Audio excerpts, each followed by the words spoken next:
네, 반갑습니다. 제가 방금 인도네시아 출장을 갔다가 돌아온 터라 좀 이렇게 여러분들한테 인사이트를 제대로 전달드리기 위해서 이제 스크립트를 좀 적어왔는데 좀 읽으면서 같이 하는 게 좋을 것 같아서 좀 양해해 주시기 바랍니다.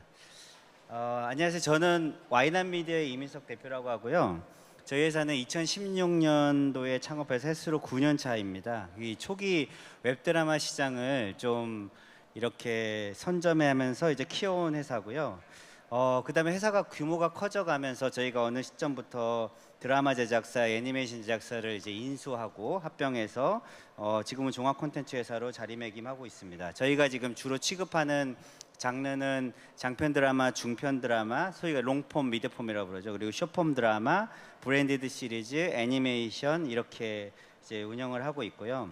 현재는 최근에 이제 중국발로 숏폼 드라마 이슈, 중국에서는 그걸 미단극 혹은 마이크로 드라마 미니 프로그램이라고 부르는데요. 그런 쪽에 저희가 포커스를 해서 신시장에 대응하기 위해서 백투 베이직 해가지고 저희가 가장 잘하는 영역인 숏폼 드라마에 다시 집중하고 있습니다.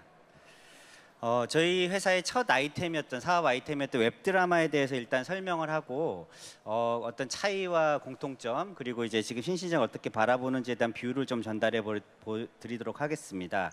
웹드라마는 우선은 2016년 창업한 저희 회사를 통해서 알 수 있지만은 그 당시에 이제 페이스북하고 유튜브 같은 소셜 플랫폼이 엄청 커져갈 때였거든요. 그 시장 배경을 중심으로 해서 이제 만들어진 장르입니다.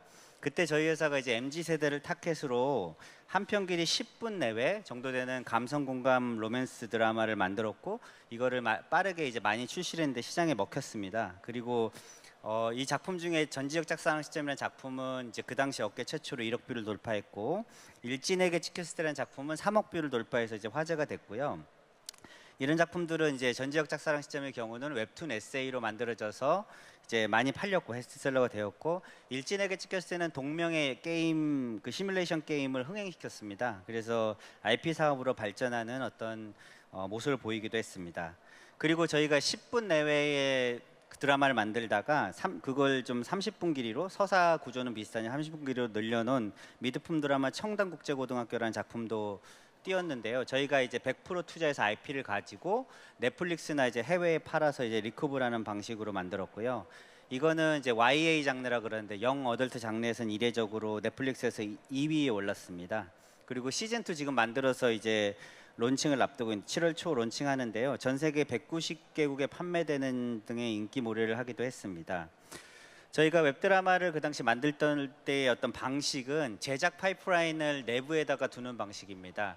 주로 이제 이걸로 이제 저희도 이런 컨퍼런스 강의를 굉장히 예전에 많이 했었는데 연출하고 작가를 내재화 시켜서 프로덕션을 내부에다가 두고 이제 마치 공장처럼 파이프라인을 이렇게 구동해가지고 이제 만드는 방식입니다. 이렇게 하는 이유는 제가 생각했던 게 그 당시 유튜브나 페이스북에서는 동세대의 공감 감성을 더 중요시했거든요. 그래서 저희 크리에이터들을 뭔가 이제 업력이 높은 베테랑이 아니라 젊은 인재들을 그러니까 MZ세대 비슷한 연령대 인재들을 키워내서 그들이 자기와 동세대의 언어와 동세대의 이야기로 이제 만들어서 승부하게끔 했습니다.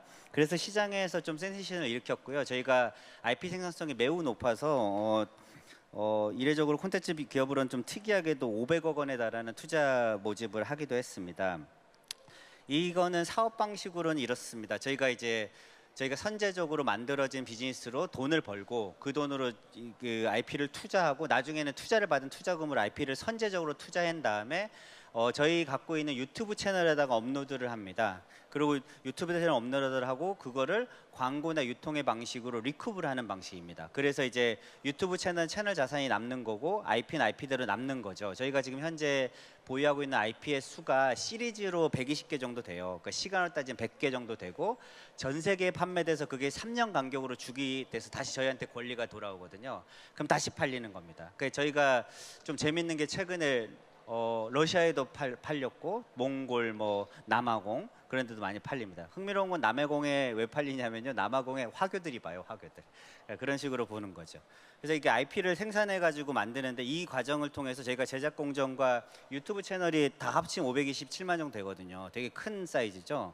이렇게 비즈니스를 구동하고 있었는데 문제는 이렇게 하다가 저희가 주로 리크하는 방식이 이제 다른 플랫폼, 유튜브는 광고를 돌리기 위해서 만든 거고요. 다른 플랫폼, 특히 네이버나 카카오나 해외 플랫폼들이 사업이 다 접혔습니다. 왜 그러냐면은 코로나 팬데믹이 터지면서 시장의 자금 유동성이 확 풀렸잖아요. 그러고 뜬 게 넷플릭스입니다. 즉 많은 돈으로 더 좋은 드라마를 만들 수 있는 시장 여건이 돼버린 거예요. 그러니까 경쟁력이 당연히 이런 미니멈한 사이즈의 드라마는 경쟁이 안 되잖아요. 돈이 넘쳐나니까. 그래서 그때 저희가 유통처를 잃어버림으로써 이 로직이 구동되지 않게 된 겁니다. 그래서 저희가 그때 웹드라마 를 열심히 만들고 우리나라에선 가장 많은 IP를 보유하고 제작진도 가장 확실한 제작진을 구현해 가지고 만들었던 그 회사였는데 그 순간 이제 제가 좀 결심한 게 이걸 유통처를 우리가 확보할 수 없으니까 그러니까 드라마를 직접 만들어야겠다 결심하고 직접 저희 내부에서도 만들고 드라마 제작사들이 인수하고 애니메이션에서 인수해서 좀 종합 콘텐츠 기업으로 이제 IP를 중심으로 한 스튜디오로 키워야겠다 결심해서 그렇게 커져가게 된 것입니다. 제가 과거를 돌아다 보니까 웹드라마의 가장 큰 문제는 전용 플랫폼이 없다는 게 문제입니다. 그리고 소비자의 관심과 애정을 수익으로 전환하는 방식이 좀 어렵습니다. 이런 게 좀 문제고요. 유튜브는 유통하기에는 좋은 환경이지만 수익의 상당 부분이 플랫폼에 가져가는 구조입니다. 뭐 45%를 가져가죠.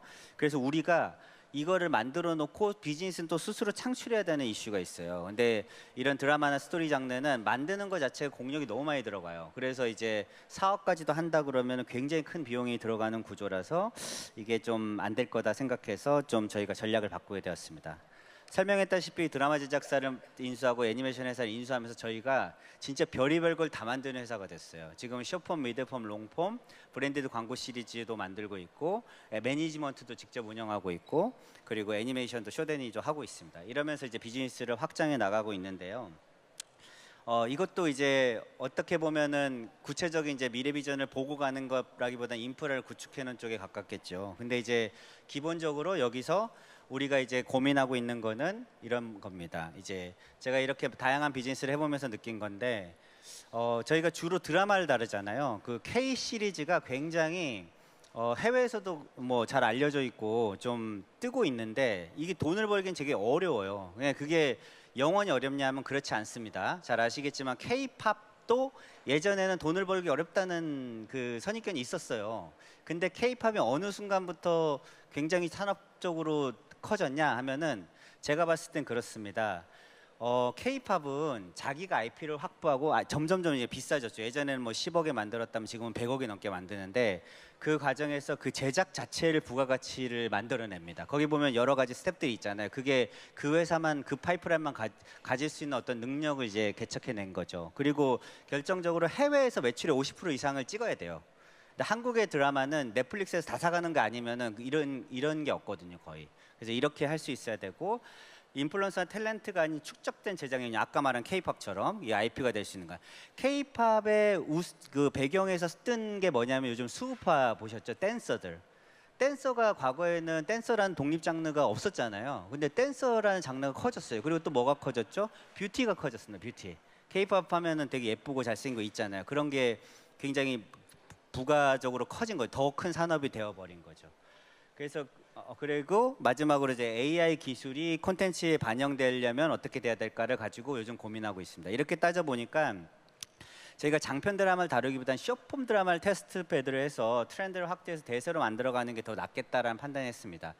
웹드라마랑 비슷하긴 해요. 근데 이제 차이를 보자면은 이 숏폼 드라마는 뒤에 설명드렸지만 광범위한 글로벌 마켓이 형성되어 있습니다. 수익 구조가 다양하고 뚜렷하고요. 텐트폴 시리즈에 비해서 스튜디오사가 IP를 확보하기에도 손쉽습니다. 무엇보다 마지막으로 이제 설명드릴 건데 AI 기술의 생산성과 창의성을 적용하기 쉬운 환경을 가지고 있어요. 짧은 길이가 되어 있고 기획 중심이라는 점에서 주제는 이렇습니다. 숏폼 드라마는 제가 해왔던 웹드라마의 대안인가 새로운 사업인가 라는 질문으로 제가 얘기해 보겠습니다. 숏폼 드라마를 설명할 건 대부분 어떤 리포트 찾아보면 다 나오는데요. 여기서는 내용이 중요하지 않고 제가 보는 뷰나 관점이 잘 전달될 수 있기를 바라겠습니다. 숏폼 드라마는 미단극, 미니 프로그램이라고 불립니다. 제가 아까까지 이제 발리에서 출장 갔다 왔는데 거기서 발표할 때는 마이크로 드라마라고 부르더라고요. 인도네시아나 중국 사람들이. 한 편 길이가 1, 2분 내외에 50에서 80편을 한 개 시리즈로 제작합니다. 그리고 웹툰의 부분 유료화 모델처럼 다음 편을 유료 결제하는 방식이에요. 예를 들면 400원씩 결제하는 거예요. 단건 결제라는 거죠. 요게 되게 작아 보이지만 제가 예전에 웹툰이 한창 뜰 때 통이라는 그 학원 폭력물이 있어요. 그게 빠져가지고 레진 코믹스의 통을 보는데 한 달에 40만 원 결제더라고요. 나도 모르는 사이에 단건 결제로. 그렇죠? 네, 그런 식으로 이게 이제 막강한 파괴력을 가질 수 있는 구조입니다. 그리고 이거를 중국 내 시장으로 따져봐야 되는데요. 대표적인 회사를 하나 딱 말씀드리고 싶어요. 더윈이라고 다 아시죠? 틱톡이라는 회사인데 틱톡 그 자체가 쇼폼의 생태계라고 보시면 돼요. 틱톡 안에는 인플루언서 콘텐츠가 있죠. 그게 광고가 돌아가죠. 틱톡에 최근에 어떤 사업을 붙임으로써 얘네들의 매출, 시총은 애진작에 넘어섰고 매출 자체가 삼성전자를 넘어섰어요. 그게 뭐냐, 왕홍 비즈니스 아시죠? 커머스를 붙임으로써 거래액 기준으로 매출이 엄청나게 성장했고요. 틱톡은 쇼폼 드라마도 합니다. 이거를 쇼폼 드라마라는 이 컨텐츠를 인입함으로써 마치 아마존이나 쿠팡이 하듯이 고객의 소비 패턴에 이 엔터테인먼트를 집어넣은 거예요. 그래서 이 생태계를 이해해야 쇼폼 드라마를 어떻게 만들지, 어떻게 기획해야 될지가 명확하게 드러날 수 있다고 볼 수 있습니다. 간단하게 소개해 보면은 중국 내에서는 더우인 콰이서우 같은 엄청난 플랫폼들이 주도하고 있고요. 해외에서는 쇼폼 드라마 전용, 아까 단건 결제를 주로 하는 레이셔시나 드라마박스 약진하고 있는데 여기에 최근에 싱가포르에서 투자된, 싱가포르하고 다국적 연합에서 투자된 기업들 드라마 웨이브나 프리글리스라는 회사들이 추격하고 있습니다. 이 시장은 플랫폼 만드는 데 굉장히 어렵지 않아요. 비용이 들어가지 않고 되게 빠르게 좋은 IP만 있으면은 역전이 가능할 수 있는, 아직은 이제 좀 뭔가 경쟁이 치열한 시장인 거죠. 그러다 보니 지금 굉장히 활발하게 전개가 되고 있고요. 한국에서는 탑닐스, 비글루, 리디, 티빙 같은 플레이어들이 지금 등장을 했고 카카오도 이제 사업에 뛰어들기 시작했습니다. 특징을 보면요, 틱톡이 잘 되는 나라에서 잘 돼요. 왜 그럴까요? 쇼폼 드라마도 마케팅을 해야 돼요. 쇼츠를 만들어서 뿌려야 됩니다. 근데 거기에 제일 잘 동작하는 게 뭐냐 하면은 틱톡이에요. 그러니까 결과적으로 이런 자주 섞인 말도 있어요. 쇼폼 드라마를 만드는 업체가 돈을 버는 게 아니라 틱톡이 번다. 마케팅비 어마어마하게 들어가거든요. 근데 꼭 그렇지만도 않습니다. 이렇게 따져보면은 쇼폼 드라마는 중국 내에서 광고로도 많이 쓰이거든요. 브랜디드 시리즈. 이 마케팅적인 효과가 있잖아요. 그럼 이거를 브랜드 시리즈로 키워보면 굉장히 큰 사업이 될 수도 있습니다. 대륙밖에서 플레이하고 있는 드라마박스나 레일숏의 경우는 단건 결제를 위주로 하잖아요. 결제를 위주로 하기 때문에 도파민 자극형 소재랑 빠른 전개, 유료 가금 모델의 적합함, 그리고 아까 말한 것처럼 퍼포먼스 마케팅에서 고객을 유입하는, 그래서 마케팅력이 상당히 요구되는 형태로 비즈니스를 합니다. 요거를 비슷하게 하고 있는 우리나라의 플랫폼은 비글루를 대표적으로 들 수 있어요. 비글루, 뭐 탑네스트 그런 회사들이 비슷하다고 볼 수 있고, 또 다른 전략으로 다르게 할 수도 있습니다.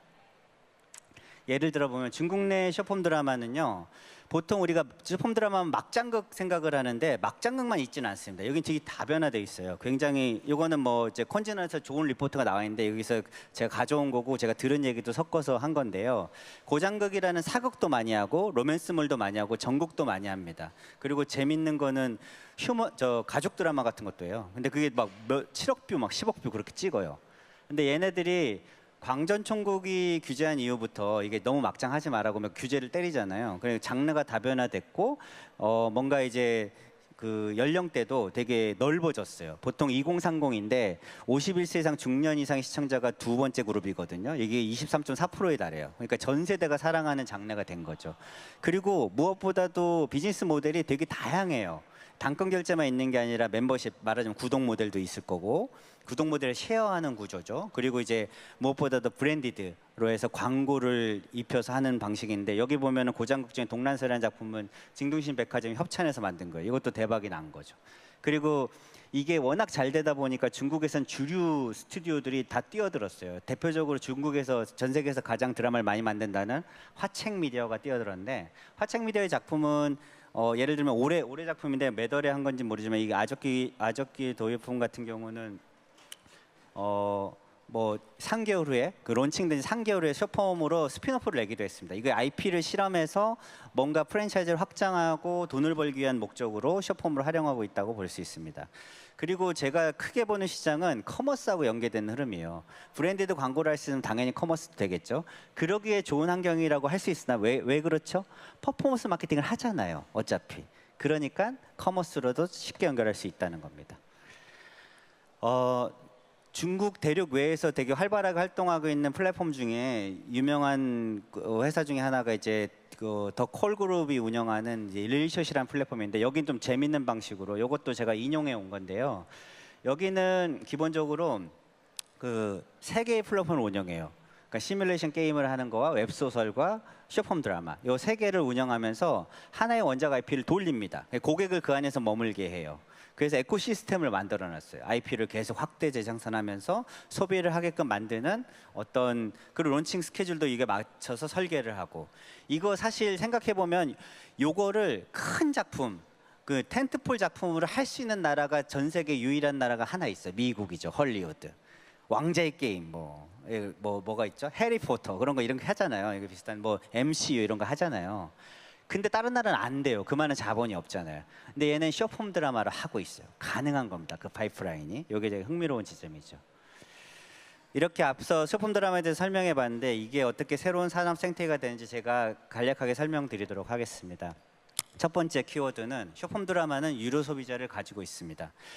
저희가 웹드라마를 만든 것 중에 1억이 넘는 게 몇 개 있어요. 그리고 몇 천만이 넘는 건 진짜 수두룩해요. 100개 있다고 했잖아요. 근데 그거는 무료 소비자예요. 그러니까 유튜브에서 그 결제를 안 하고 보는 소비자죠. 근데 쇼폼 드라마는 유료 소비자를 가지고 있어요. 더 뭐죠? 고관여 소비자라는 뜻입니다. 그런 비즈니스 하기가 더 쉽고 슈퍼팬을 만들기가 더 쉬워요. 그래서 기본적으로 쇼폼 드라마는 유료 결제 방식이 전용 OTT 합자가 수익을 올리는 걸 증명한 시장이라는 걸 꼭 기억하셔야 됩니다. 돈을 굉장히 많이 법니다. 물론 여러분들 모두가 다 버는 건 아니에요. 그렇죠? 승자들이 버는 구조죠. 근데 벌고 있다는 게 어디예요? 그게 되게 중요한 거죠. 그리고 아이치나 티빙 같은 레거시 플랫폼들도 여기 레거시 OTT에 연계된 유료나 광고 수익 모델을 실험하고 있는 시장이기도 해요. 이것도 되게 중요한 화두입니다. 왜냐하면 레거시 OTT들도 수익 모델의 정체가 좀 왔거든요. 넷플릭스만 해도 구독 모델로 더 올라갈 수 있을까요? 어려워요. 왜냐하면 뭐 인구가 한정돼 있고 시장 개척하면은 뭐 그렇잖아요. 업사이드가 둔화되겠죠. 그래서 넷플릭스가 요즘 관심 갖고 있는 게 광고잖아요. 필연적으로 쇼폼을 해야 돼요. 그러면 다른 플랫폼들도 마찬가지로. 그래서 그런 쪽에 굉장히 주목해야 되는 시장이라고 보고 있습니다.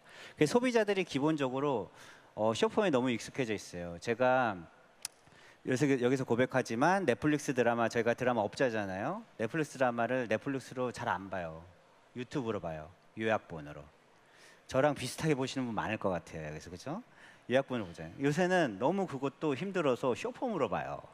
쇼폼으로 보다가 뭐 예를 들면 천재혁고 티어 같은 것도 쇼폼으로 보다가 이거 재밌겠는데 해서 본 케이스예요. 사실 그걸 처음부터 안 봤습니다. 그리고 최근에 슬기로울 전공의 생활 같은 경우도 쇼폼 재밌는 거 하나 떠서 봤어요. 그런 거죠. 소비자의 퍼스트 스크린은 쇼폼이에요. 그러니까 이거를 절대로 무시해서는 안 됩니다. 그리고 쇼폼 드라마는 다른 키워드인데 광고 커머스하고 밀접하게 연결되어 있다. 계속 강조하고 있죠. 쇼폼 영상과 쇼폼 컨텐츠 기반 인플루언서로 인해서 소비자한테 지금 제품들이 가닿는 상황이에요.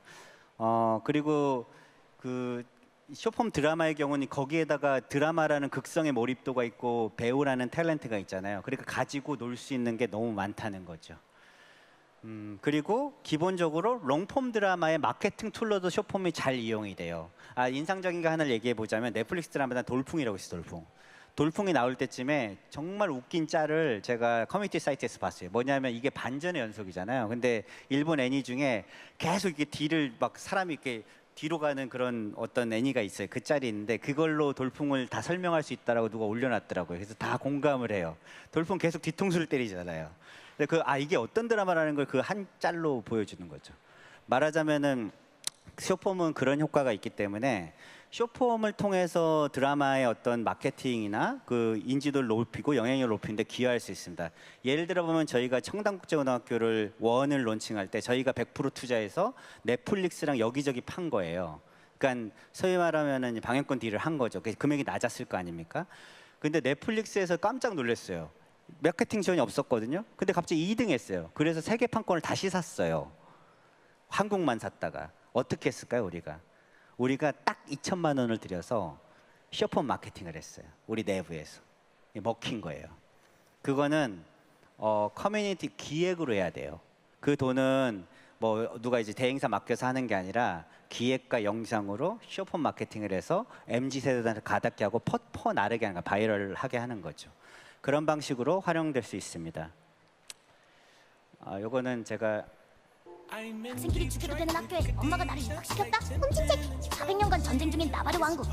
이곳에서 요게 20살이 영상이 되면 같이 누구나 진행될 수밖에 군사학교에 가야 합니다. 없었는데 요걸 보여드리려고 한 거거든요. 드래곤 라이더 좀 지원할 수 있는데. 요거 제가 좋아하는 그 쇼폼으로 돼 있는 책 소개하는 영상이 훔친책이라는 채널인데요. 군사학교 이거 총사령관에서 나중에 한번 보시고 요거는 학생끼리 죽여도 되는 학교에 제가 기계를 잘 못 따라서 죄송합니다. 공대 나왔는데 기계를 아직도 못 따르고 있어요. 근데 그 훔친책이라는 장르를 보면은 아주 긴 소설을 아주 짧게 추격하는데 굉장히 스릴러 타이즈, 진짜 스릴러를 같아요. 너무 재밌게 보고 싶게 만들어요. 실제로 서적 매출에 기여를 하고 있다고 들었거든요. 이런 게 이제 화두라는 거죠. 돈이 많이 들었을까요? 아까 그 영상 봤는데 그렇지 않아요. 그러니까 기획과 아이디어와 소비자에게 가닿는 어떤 마케팅 툴만 갖고 있다면 뭐든 할 수 있는 시장이라는 거 그거 꼭 기억하셔야 됩니다. 쇼폼 드라마에는 중국 내에서는 달인 드라마라는 장르도 존재해요. 우리가 예전에 웹 드라마를 만들 때 저희 웹 드라마 초창기부터 저희 창업 멤버 중에 한 명이었는데 마케터 하던 친구가 크리에이터로 바뀐 경우가 있어요. 이나은 작가님이라고. 그 친구가 93년생 아직도 좀 젊은 분이죠. 근데 전지적 작상 시점이라고 대박이 터졌어요. 아무것도 기술이 없는 분이 그걸 만든 거죠. 근데 지금은 그의 우리는이라고 그의 우리는하고 멜로무비를 쓴 작가예요. 대작가가 됐어요. 넷플릭스 히트작을 낸 작가예요. 그처럼 슈퍼 크리에이터를 만드는 디딤돌로 웹드라마가 활용되기도 했죠. 저희 웹드라마 통해서 데뷔를 한 배우들이 있어요. 누가 있냐면은 변우석 배우, 그리고 김혜은 씨, 뭐 주현영 씨, 그리고 최현욱 씨, 이런 분들. 그런 탤런트 IP나 크리에이터 IP들이 이걸 통해서 나타날 확률이 굉장히 높다는 거예요. 중국 쇼폼 드라마 미당극에서도 달인 드라마라는 장르가 있는데 여기 독자적인 탤런트 크리에이터가 존재가 해요. 그러니까 이런 사람들은 이제 잘 만드는 거죠. 이 장르를 되게 잘 만드는 크루랑 어떤 개인이 있는 거예요. 그런 사람들이 팬덤을 끌어들이는 겁니다. 이게 제가 자료를 보고 얘기하는 건데 도출 대형 박물관 제가 보진 않았어요. 죄송하지만 접근이 잘 안 되니까 중국이. 근데 이 작품이 되게 스토리가 되게 재밌더라고요. 이거는 블로거들이 만들었대요. 그러니까 우리나라로 치면 김계란 씨가 QWER 만들듯이 한 거예요. 이게 가능하다는 거죠, 이게. 그러다 보니 이런 걸 보다 보면은 제가 중국의 어떤 쇼폼 드라마 장르를 연구해 보면서 느끼는 게 뭐냐면 이 나라가 갖고 있는 사고방식을 배워야 된다고 생각이 돼요. 그러니까 우리나라는 드라마는 드라마, 영화는 영화, 게임은 게임, 광고는 광고 다 구분돼 있잖아요. 그럼 그게 뭐라고? 그런 도구마에 너무 빠져 있어요. 뭐 대단치도 않은데. 근데 중국은 그 경계를 다 허물어 버려요. 중요한 건 뭐냐면 소비자한테 누가 빨리 가닿느냐예요. 그 생각만 하는 거예요. 그러면 그 필요가 없어져요. 그렇다고 해서 그렇게 잘 만든 사람을 존중하지 않냐? 그렇지 않습니다. 달인이라고 부르잖아요. 뭐 거장이라고 부를 수도 있고 장인이라고 부를 수 있죠. 그건 그 나름대로 클래스가 정해지는 겁니다. 다만 지금은 소비자한테 누가 빨리 가닿을 수 있냐가 더 중요하다는 거죠. 우리나라에서 쇼폼 드라마 만들겠다는 분들 영화 제작자분도 있고 되게 놀라울 정도로 유명한 감독님도 있어요. 제가 알고 있는 바로는. 근데 그분들, 여러분들 각자 쇼폼 드라마 관심 있는 분들 한번 되물어보고 싶어요. 작품 만들고 싶잖아요. 내가 이걸로 보여주겠어라는 마음이 진짜 크잖아요. 안 돼요. 그러면 망해요. 100%. 이거는 짧을수록 고객이 더 가닿아 있어야 돼요. 길수록 공급자 마인드가 있어야 돼요. 그러니까 작가 정신이 있어야 되고, 왜 긴 건 복잡하니까 오래 기획해야 되고 많은 돈이 투자가 되니까 이거 함부로 할 수가 없잖아요. 함부로 실험해 볼 수가 없잖아요. 짧은 건 빨리빨리 실험해서 피드백을 얻고 발전해 가야 되는 거예요. 그러니까 소비자 지향적이 돼요. 무조건. 작품이 뭐고 간에 이걸 사람들이 볼까부터 생각하는 게 맞다 그겁니다. 마지막으로 쇼폼 드라마는 AI 생산성 도구의 테스트 베드이다라고 합니다. 이거는 제가 여러 가지 들은 얘기도 있고 저 나름대로의 관점도 있는데요. 여러분들 AI 기술 요새 막 하도죠. 새 정부에서도 굉장히 밀고 있고 AI 피부로 많이 느끼고 있잖아요. 챗GPT도 많이 쓰실 거고 여러 가지 최근에 베오3인가 그건 진짜 엄청나죠. 내가 깜짝 놀랐는데, 그러니까 너 순식간에 우리 제가 뭐 먹고 살아야 될지 모르겠습니다. 그런데 문제는 뭐냐면 그거 직접 써보신 분 있으실까요? 챗 GPT만 해도 제가 진짜 잘하는 영역을 물어보잖아요. 틀려요. 근데 진짜처럼 말해. 그럼 막 따져 제가. 따지면 미안하다고 그러고 또 틀려요. 그러니까 AI라고 해서 완벽하게 맞지는 어렵고 영상을 다루는 쪽은 더 어렵습니다. 이걸 저희가 직접 해보는데 상당히 어려워요. 그래서 사실 AI 컨텐츠를 만드는 주로 그걸 기술적으로 고도화시키는 뭐 명령어를 넣고 해보는 분들의 상당수는 어떤 분들이 하냐면 CG 기술자들이 합니다. CG 기술자들은 버그를 고치는 거에 습관에 되죠. 개발자들 버그를 고치는 데 습관에 돼 있죠. 드라마 만드는 사람들은 EQ가 높아서 그렇게 안 해요. 버그를 남겨요. 비컷을 남깁니다. 이게 하기가 어려워요. 이건 굉장히 IT적인 마인드를 가지고 해야 되는데 이런 장르, 이런 숏폼 여기 AI 저작 도구를 가지고 영상을 만들기 상상으로는 다 할 수 있죠. 하지만 실제로 만들기가 어려워요. 그리고 불쾌한 골짜기라고 불리는 우리 인간 얼굴에 사람의 얼굴을 보여줄 때 어떤 액션을 보여줄 때 불쾌한 지점들이 있어요. 그 어색감을 극복하지 못하면 절대 실사 연기를 감당할 수 없습니다. 우리가 발연기를 봐도 채널을 돌려버리잖아요. 꺼버리잖아요. 근데 불쾌한 골짜기 어떻게 극복할 거예요? 그걸 극복하기 위해서는 롱폼을 다루면 안 됩니다. 서사를 다루면 안 돼요. 서사는 AI로 할 수가 없어요. 아직은. 그리고 아까 얘기한 것처럼 CG 기술자분들, CG 테크니션들이 어떻게 서사를 다루겠어요? 그렇잖아요. 그러니까 지금은 예를 들어 보면 이거 재생하실 수 있을까요? 영상 재생 몰티 셰프라고 유명한 채널입니다. 그 몰티즈가 이제 요리하는 영상인데 최근에 보니까 이 몰티 셰프가 이 스토리를 담더라고요. 이게 학폭당하는 얘기예요. 학폭당하는 말티즈가 친구의 도움으로 그 깡패개들한테서 구원받는 내용입니다. 재밌어요. 귀엽고. 근데 이 영상을 보면은 특징이 있어요. 뭐냐면은 우리가 만화나 애니메이션처럼 아이코닉한 걸 선택한다는 거예요. 그러니까 이걸 실사로 제대로 구현하느냐? 뭐 예를 들면 라이온킹 애니를 실사로 구현하는데 그거 어색하잖아요. 솔직히 재미없잖아요. 전 재미없었거든요. 디즈니가 만든 라이온킹 실사. 그런 걸 선택하지 않아요. 기술을 우리가 얼마나 잘 만드는지는 필요하지 않아요. 아이코닉하게 사람들한테 가닿는 걸 선택하는 겁니다. 지금 이렇게 귀여운 개가 학폭을 당하는 게 너무 재밌잖아요. 그리고 극복해내는 게 친구의 도움으로 극복해내는 게 너무 가슴 따뜻하잖아요. 보면서 저 울 뻔했어요, 진짜. 너무 훌륭하지 않습니까? 그리고 중국에서도 이런 게 있대요. 나 이거 보고 싶은데 어떤 가난한 고양이가 신세역전을 하는 이거 딱 전형적인 숏폼 드라마거든요. 이런 AI 드라마가 뜬대요. 이게 또 뭐냐 아이코닉한 거. 근데 이게 긴 서사를 감당할 수 있을까? 아니에요. 짧은 서사밖에 안 돼요. 그렇기 때문에 숏폼 드라마는 철저하게 AI 생산성 도구의 테스트베드일 수밖에 없습니다. 그래서 중국에서는 이 산업을 굉장히 키우고 싱가포르에서도 키우거든요. 정부 차원에서. 왜 그럴까요? 저는 드라마 산업에 대한 관심, 콘텐츠 산업의 관심보다도 AI 기술 고도화에 포커스되어 있다고 생각합니다. 그리고 소비자 피드백을 받기 용이한 환경이잖아요. 아까 뭐라 그랬죠? 퍼포먼스 마케팅을 한다 그랬죠. 그러니까 이 AI 기술로도 이 숏폼 드라마는 연결이 되어 있다. 그리고 관심을 갖고 바라봐야 될 거라고 생각합니다. 마지막으로 제가 정리해드리겠습니다. 숏폼 드라마는 단순히 새로운 장르 포맷이 아니고 새로운 콘텐츠 산업 생태계의 출현으로 인식해야 합니다. 광고 커머스 AI 산업과 연결을 통해서 지속적인 성장 가능성을 보유하고 있고 무엇보다 우리 지금 K-드라마는요. K-팝을 따라가야 돼요. K-팝을 따라가려면 우리가 달성해야 되는 KPI는 딱 하나입니다. 해외 수출 우리 전체 매출의 50% 이상 하는 거. K-팝이 그걸 달성해서 지금의 K-팝이 된 거거든요. 결과적으로. K-팝은 K-팝보다 위에 있는 재패니메이션을 따라가야 됩니다. 자기네 매출의 절반 이상을 캐릭터 굿즈로 내야 된다는 거. 그런 식으로 성장해 가야 되는 업사이드를 봐야 되는데요. 우리 드라마 쪽은 글로벌 시장 진출이 가장 큰 화두인데 그걸 효과적으로 해낼 수 있는 무엇보다 AI 기술을 탑재할 수 있는 새로운 콘텐츠 산업계의 기회 요인이라고 생각을 합니다. 많은 관심을 가지고 많이 참가를 해주셨으면 감사하겠습니다. 이상 발표를 마치겠습니다.